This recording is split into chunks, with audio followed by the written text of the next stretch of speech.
Good morning guys. Ngayong umaga dito tayo sa sementeryo tatay. So ayun yung ano ni tatay. Ito yung ginawa natin.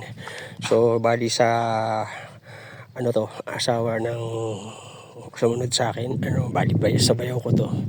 Tatay niya yung nilibing dito, nilipat. So ayan, nilagyan natin ng bermuda.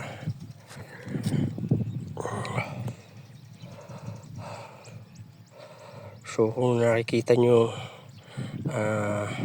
ayan ano siya tawag rito, naplatan natin yan, tapos binudburan ko ng medyo kinapalan ko yung ano ng lupa sa ibabaw, kasi ang ano nga natin yan tawag rito ano tayo, kasi sobrang init dito. So para pagka diniligan natin, so ayan, ginawa natin yan natin siya, tawag rito, kinapalan ko na. So didiligan na lang ko na lang kasi paalis na rin tayo. So,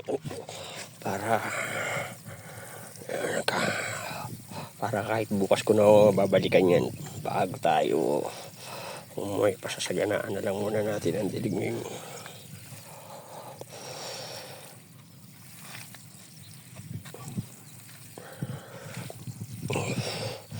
So ang purpose niya, kaya natin nilagyan yung makapal na sa para sumiksik dun sa mga niya, awang-awang na para pagka hindi mag-inda yung ugat, nasa ganun may kakapitan. At the same time, yung moisture niya sa ibabaw habang sa kainitan ng hindi siya mabibilad na maigi kasi may lupang nakaano sa ibabaw niya.